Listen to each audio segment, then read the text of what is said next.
A boy from Jerusalem walks under a gate 40 feet high, and every brick of it is the color of deep blue stone, and every brick is staring at him. Bulls, dragons, hundreds of them, set in rows up the towers on either side, glazed and fired so the whole gate glows in the morning sun. He has never seen anything like it, because nothing like it exists anywhere else on earth. He is perhaps 14 years old. He has walked here in a column of the conquered, hundreds of miles north along the Euphrates. And somewhere on that road ahead of him went the gold vessels of the temple of his own god, loaded onto carts, hauled east to be shelved in the treasure house of the god whose dragons now watch him pass. The city in front of him is the largest on earth. The king who built it has beaten his nation, burned his city, and carried off his god's own furniture as a trophy. And the empire is not finished with him. It does not want his labor. It wants his mind. It begins by taking his name.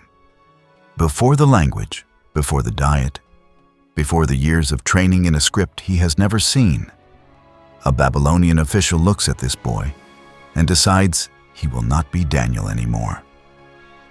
Daniel means God is my judge. The name carries the God of Israel inside it.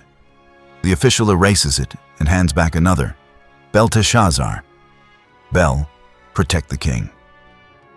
In place of the God of Israel, he sets Marduk, the chief god of Babylon, the one whose temple rises in the center of the city, and whose statue rides down a paved road every spring in triumph.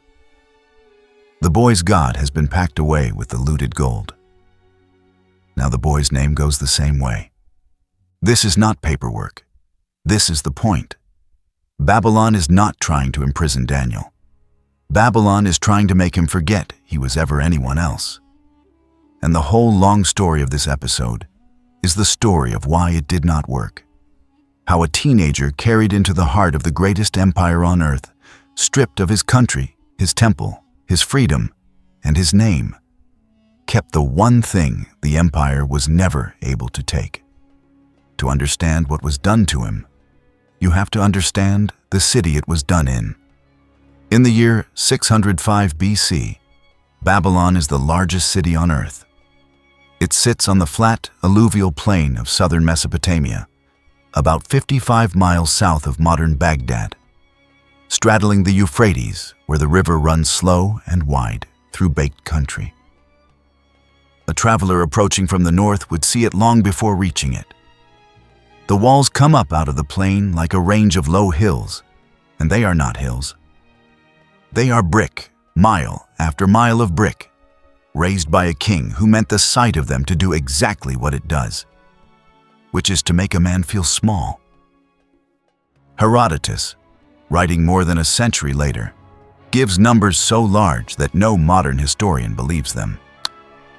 He describes walls 300 feet high and wide enough on top to turn a 4-horse chariot, a circuit so vast it would have swallowed a small kingdom.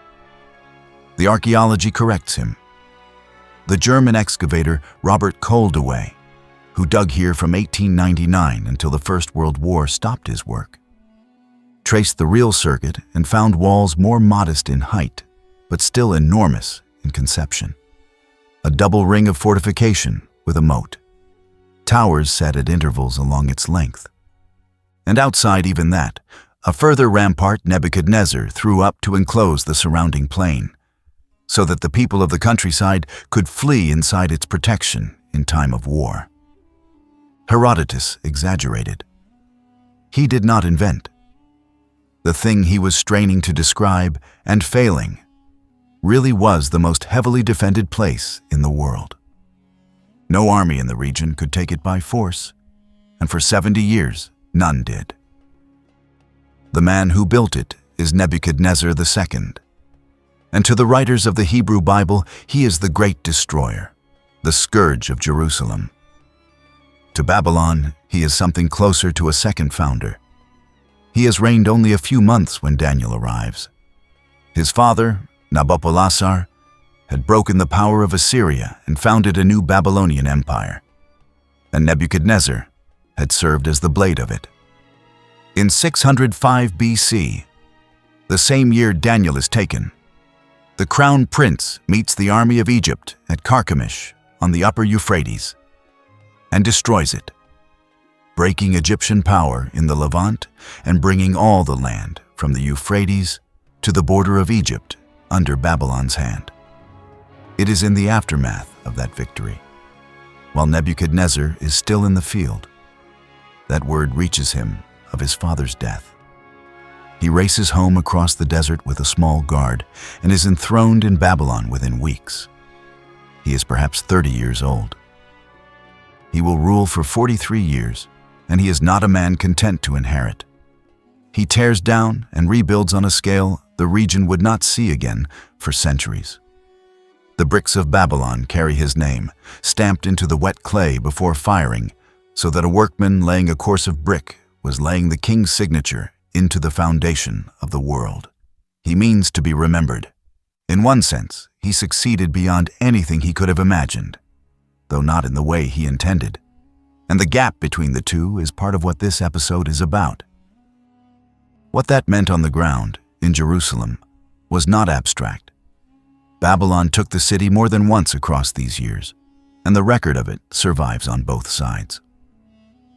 The Babylonian Chronicle, a dry court tablet now in the British Museum, notes that the king of Babylon marched on the city of Judah, captured it, seized its king, and carried its tribute home. The Bible tells the same event from inside the walls and adds the faces. In a later and worse siege, the prophet Jeremiah names the very officials of Babylon who entered the broken city and sat in judgment in the middle gate. One of them he calls Nebo-Sarsekim, a chief officer. For centuries, that name sat in the text as an unverifiable detail, the kind of thing a skeptic files under invention. Then, a small clay tablet in the British Museum, an ordinary financial receipt, was read closely, and there was the name, a chief officer of Nebuchadnezzar, recorded in Babylon's own hand in the right decade. The Bible had preserved the name of a mid-level Babylonian bureaucrat across 2,500 years, and the bureaucrat's own paperwork confirmed it. This is the kind of ground the channel stands on. The history is not a pious overlay on the scripture. The scripture keeps turning out to be history. Consider what Daniel walks into. The road from the northern gate into the heart of the city is called the Processional Way, and it is built for spectacle. It runs more than half a mile, paved with great slabs of stone, and it is lined on both sides by walls of glazed brick, the color of deep lapis-lazuli, a blue achieved with cobalt and fired to a hard gloss so that the whole corridor glows in the morning light. Set into that blue, in rows, are lions. There were something like 120 of them along the street, each one striding, mouth open, the muscle of the shoulder picked out in yellow and white against the dark field. The lion is the animal of Ishtar, goddess of love and war. The street is hers. The stones underfoot were inscribed with a prayer from Nebuchadnezzar to Marduk, so that the worshipper walked across the king's piety on his way to the gods, and the road leads to her gate. The Ishtar Gate is the 8th gate of the inner city, and it is the one the world remembers, reconstructed now from the fragments Koldewey recovered and shipped to Berlin. It stands in a museum there, more than 38 feet high, and even stripped of its setting, even surrounded by tourists and climate control, it stops people in the doorway. In Babylon, it was the threshold of the sacred quarter. Its blue brick is covered not with lions, but with bulls and with dragons. The slim serpent-necked creature the Babylonians called the Mushhushu, sacred to Marduk, set in tier after tier up the height of the towers. It has been estimated that the gate carried more than 500 of these figures across its rows, with another 120 lions on the street below. Not all of them were visible at once. The level of the road was raised more than once over the years, burying the lowest rows, so that even the buried beasts stood as a kind of foundation offering, guarding the way from beneath the stone. Nebuchadnezzar left an inscription in the foundations of the gate, a message to whoever might one day dig where he had built. He wrote that he set fierce bulls and dragons in the gateways and adorned them with such splendor that people might gaze on them in wonder. That was the design specification. Wonder was the product. A boy from Jerusalem, a city whose own God forbade the making of any carved image of a living thing, walks under the bulls and the dragons of a foreign god, and is meant to feel the full weight of where he now is, and whose world has won. Beyond the gate, the city opens. The Euphrates runs through the middle of it, dividing the older eastern districts from the newer western ones, crossed by a bridge whose stone piers archaeologists have found still standing in the riverbed. Along the banks ran quays and wharves, because Babylon was not only a fortress, but a port. A hub of river traffic carrying grain and stone and timber and people up and down the length of Mesopotamia.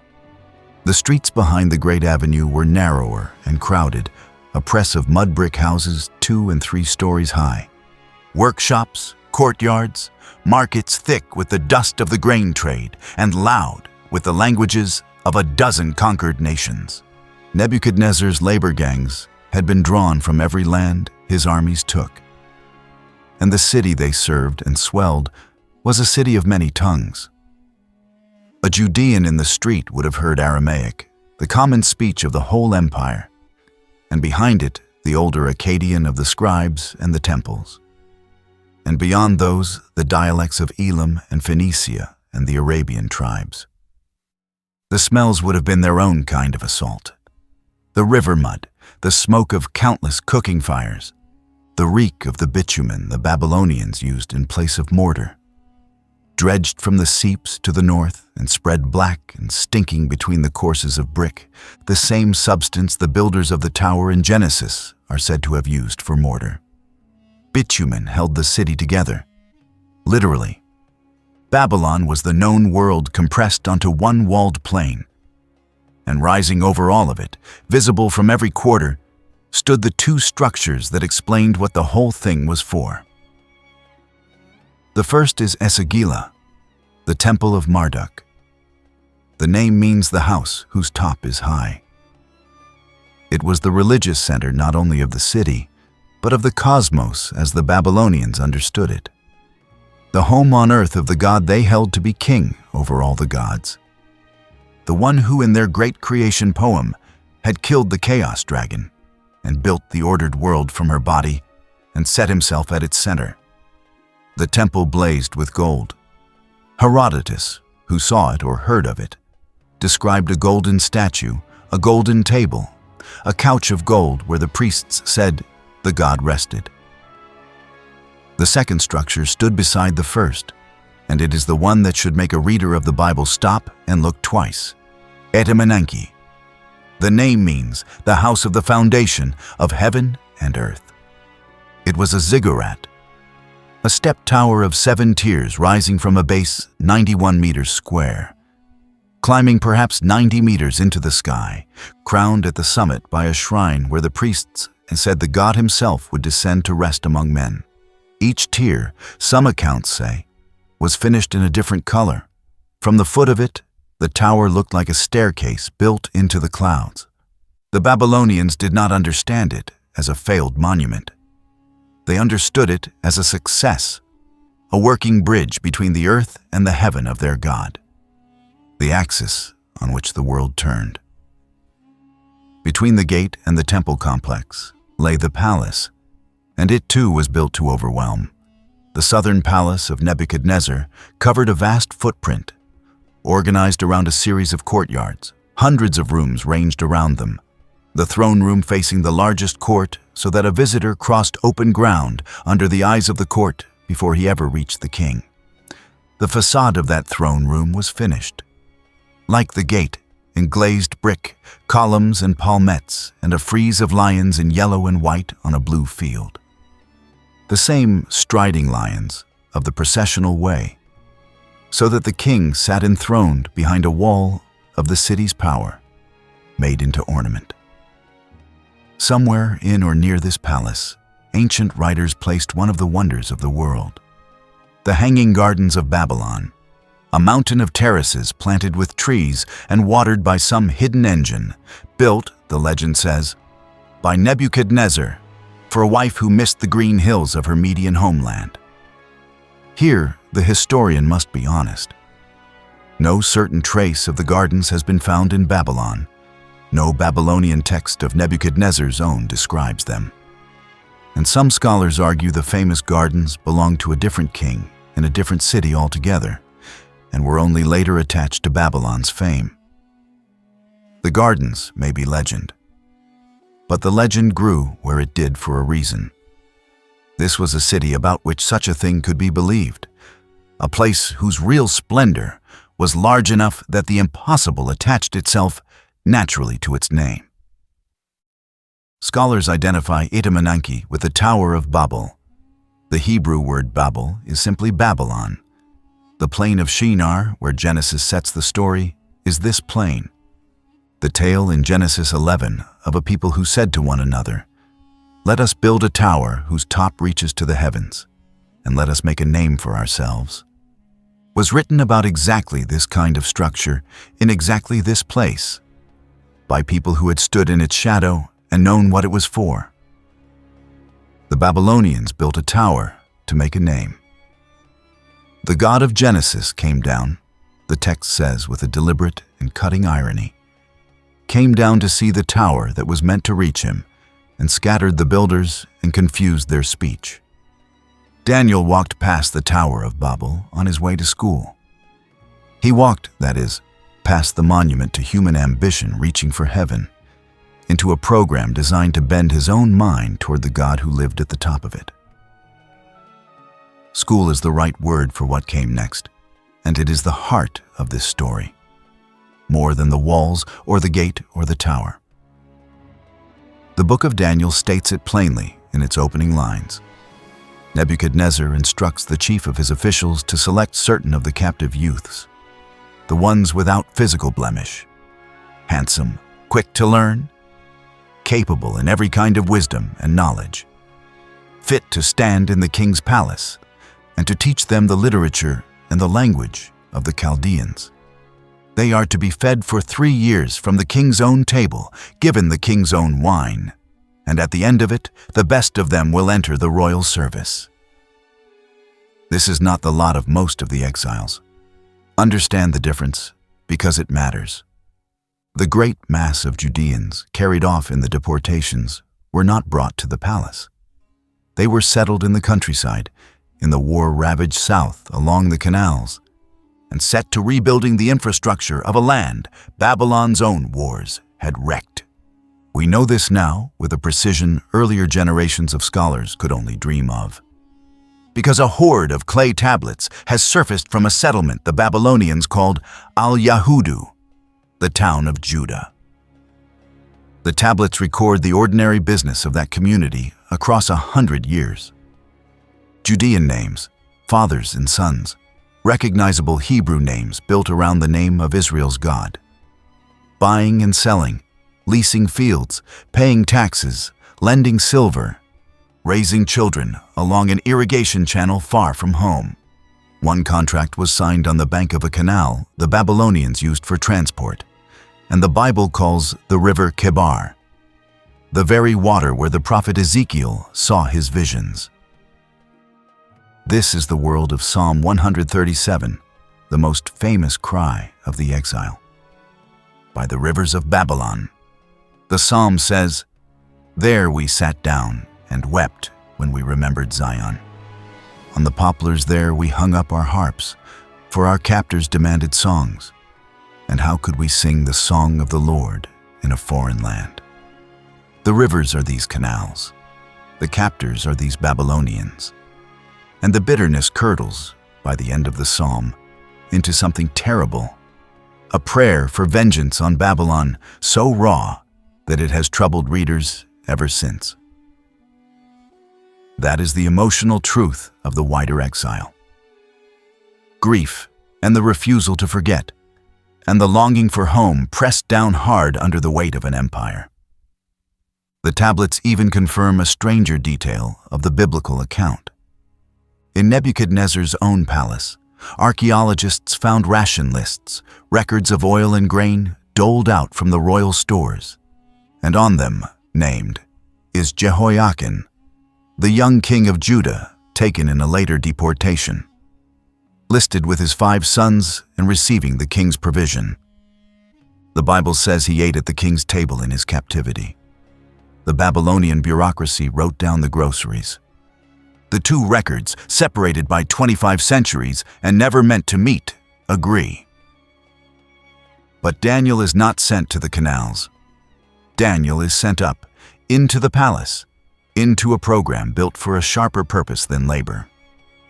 And to grasp what that program was, you have to understand what the literature and the language of the Chaldeans actually meant. Because it was not a foreign language class. The Babylonians possessed one of the deepest scholarly traditions of the ancient world. Their scribes trained for years to master cuneiform, the wedge-shaped script pressed into wet clay with a cut reed, a writing system that could not be picked up in a season the way an alphabet can. There were hundreds of signs, and a single sign could carry several sounds and several meanings, so that literacy itself was the work of years and a mark of the elite. Behind the writing lay an inherited library reaching back 2,000 years. Word lists, legal codes, medical handbooks, mathematical tables, the great epics. And at the summit of the elite learning lay what the Bible calls wisdom, and the Babylonians regarded as the highest knowledge, the reading of the will of the gods. They watched the sky. For centuries, Babylonian observers had recorded the risings and settings of the moon and the wanderings of the planets. With a patience and precision that would one day feed into Greek astronomy and from there into the science of the whole world. They did it because they believed the heavens were a script the gods were writing, an endless message of omens that a trained man could learn to read.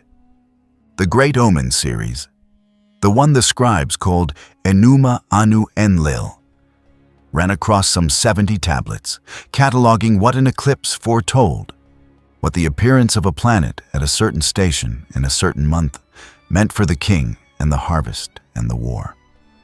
There were diviners who read the future in the liver and entrails of a sacrificed sheep, a whole formal discipline of it spread across 100 tablets. There were exorcists, incantation priests, men whose entire vocation was the reading and the managing of the unseen. This is the wisdom Daniel was set to learn. The training was not neutral, and that is the thing too easily missed. To become a master of Chaldean learning was to be inducted into a complete way of understanding reality, one in which Marduk sat enthroned over the cosmos. The gods spoke through the stars and the entrails. The king ruled as their chosen servant, and the clever man's task was to interpret the divine signs and bend events to the royal favor. The curriculum was a theology. To pass through it and emerge believing it was the whole point. And it was a theology with teeth. These scholars were not idle stargazers. They sat close to the throne. A king who believed the heavens were a message acted on what his diviners told him. When to march, when to wait, when to fear an eclipse as a death sentence written in the sky over his own head. When to enthrone a substitute on the throne for 100 days so that the omen of doom would strike the stand-in and pass the true king by. The reading of the signs was statecraft.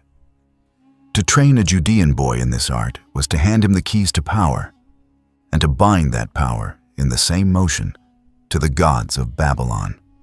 The brighter the student, the more thoroughly the empire meant to own his mind. So look again at what Babylon is doing to this boy, because now the strategy comes into focus, and it is far more total than a prison.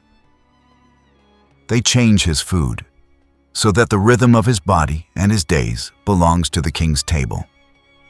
They change his language, so that the very words in which he thinks belong to Babylon.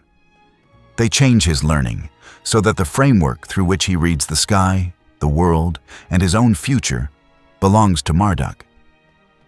And they change his name, so that the last thing he carries out of his old life, the sound that means God is my judge, is replaced by a sound that means Bel protects him. His three companions receive the same treatment. Hananiah, the Lord is gracious, becomes Shadrach, a name reaching toward the moon god. Mishael, who is what God is, becomes Meshach. Azariah, the Lord has helped, becomes Abednego, servant of Nabu, the god of writing and wisdom. Every one of the four loses a name that confessed the God of Israel and is handed a name that bows to a god of Babylon. This is the hidden mechanism of the whole opening of the book, and it is quiet enough to slide past. The empire is not content to defeat Judah. It means to absorb Judah, to dissolve a Judean into the body of Babylon so completely that nothing distinct survives. Conquest takes the land. Assimilation takes the soul. Nebuchadnezzar understood, as every empire after him would understand, that you do not finally own a people until you own what they call themselves. And here is where the long, slow pressure of the narrative finds its turn. The book tells us the renaming did not take. The four young men are given their Babylonian names, and the text even uses them. But it never once lets us forget the Hebrew ones. And Daniel, from the very first, refuses the one thing he can still refuse. He will not eat the king's food. It is a small thing, almost absurdly small set against the scale of the city pressing in around him. He has lost his country, his temple, the freedom of his body, and now his name. What remains to him is a decision about a meal. And he makes it. He goes to the official and asks, carefully, respectfully, aware of the man's fear of the king, for vegetables and water in place of the royal provision. He proposes a test of 10 days. At the end of it, he and his companions look healthier and better nourished than the youths who ate the king's rich food, and the official lets them keep their diet. It is easy to read the scene as a story about eating. It is not about eating. It is about the 1 square inch of himself that Babylon was never given permission to take, the place where a man decides whom he belongs to, and the flat refusal to surrender it. The empire owned everything around Daniel. It did not own Daniel. There is a reason the book lingers on something as ordinary as food, and it is not squeamishness about a menu. To eat the king's portion was to enter the king's covenant, to take the food that had very likely passed before the idols of Babylon, to become a man of the king's household down to the body itself. Refusing it was not a diet. It was a line drawn in the one place Daniel still controlled, a quiet declaration that he would receive his life from his own God and not from Nebuchadnezzar's table. Everything else had been taken by force. This he gave or withheld himself. And in withholding it, he kept the thing the whole machinery of the empire was built to take. Watch how the rest of his long life confirms the pattern. They trained him in the reading of dreams and signs, the entire apparatus of Chaldean divination. And when the king is seized by a dream that none of his own diviners and astrologers and enchanters can recover or interpret, on pain of death, it is Daniel who is brought in. And Daniel tells the king to his face that no wise man, no enchanter, no Chaldean can do what he is asking. That the thing is beyond all of them. But that there is a God in heaven who reveals mysteries, and that this God has made known to the king what is to come. He uses the very skills Babylon gave him and credits them entirely to the God Babylon tried to take from him. He rises, in time, to the top of the system designed to remake him, chief over the wise men of the empire, and at the top of it he is still. Stubbornly, unmistakably, the boy whose name means God is my judge. The empire built him a brilliant career and could not build him a new self. He served Babylon, by the book's own reckoning, for nearly 70 years. From the first deportation under Nebuchadnezzar to the night a Persian army took the city. Across all of it, the seam never closed. He was inside Babylon. Babylon was never inside him. That is the historical claim this episode rests on, and it is worth stopping to feel how strange it is. Empires win. That is what they are for. The standard fate of a conquered people in the ancient Near East was to vanish, absorbed into the victor, their gods quietly folded into the victor's crowded pantheon, their names surviving as a line in someone else's annals and nowhere else. The northern kingdom of Israel had already gone that way a century before, deported by the Assyrians and scattered until it was simply gone. 10 tribes dissolved into the populations of the East. Babylon turned the same machinery on Judah. It applied it expertly. The deportation, the resettlement, the careful selection of the elite young, the renaming, the re-education, every lever of assimilation the ancient world possessed. And it failed. The exiles by the canals kept their names and their God and their memory of Zion so fiercely that a Persian generation later, when the door home opened, thousands of them walked back. The boy in the palace kept his name to the end of a long life at the heart of the empire. Something in this people would not dissolve. And this is the point where the history opens onto something larger than itself, and the channel will not pretend otherwise. The familiar telling of Babylon is a story of 3 great rebellions and their punishments. A tower struck down, a king driven mad, a hand writing doom on a banquet wall. It is a dramatic story, and it is in the Bible, and most of it lies outside this episode. But the deeper story is the one that never reached the wall, the one no hand had to write. Because it was happening every ordinary day in a palace schoolroom. It is the slow, patient, bureaucratic work of erasing a boy. And the boy who would not be erased. That is the part the spectacle tends to bury. It is the part worth recovering. Babylon believed its power was the final word. The walls said so. The tower said so, climbing toward a heaven the king meant to command. Marduk's golden statue said so, and the looted vessels of Jerusalem's temple, set in the treasure house of Babylon's god, were meant to say so most of all.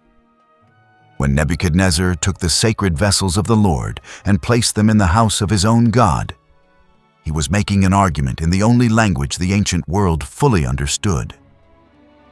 My God has beaten your God. Your God is a defeated God, a local thing, packed up and shelved with the other spoils.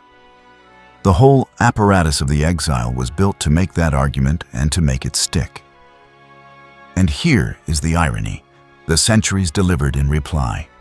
The city Nebuchadnezzar built is a field of broken mounds in the Iraqi desert, picked over by archaeologists, its rivers shifted away, its bricks carted off. The tower he raised toward heaven is a waterlogged pit so flooded that excavation has barely been possible. His name survives, but it survives chiefly inside a book written by the very people he set out to erase.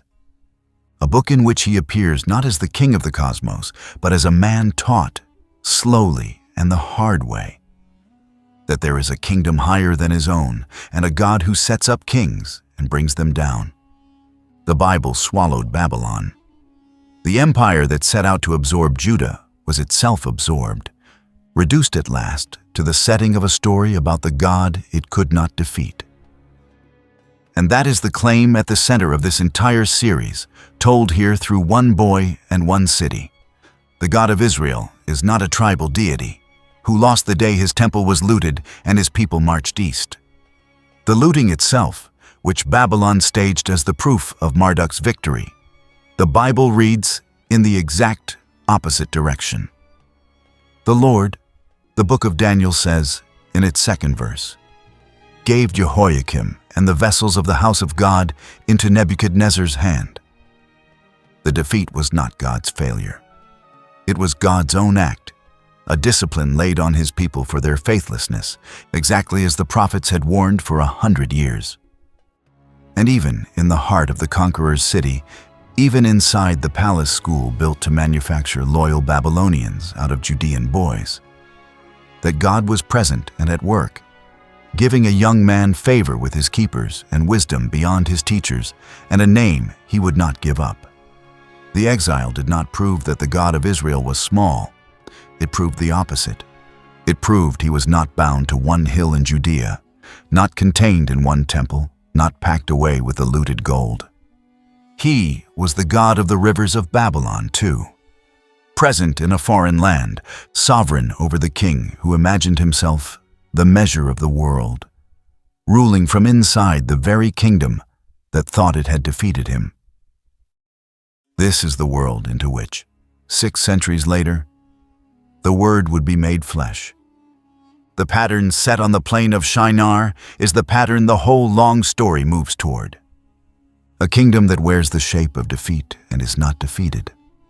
A power the empires of the earth cannot see and cannot stop, because it does not announce itself in walls and towers and golden statues, but works quietly, in a conquered place, in a single faithful life, in the 1 square inch of a man that no empire is permitted to take.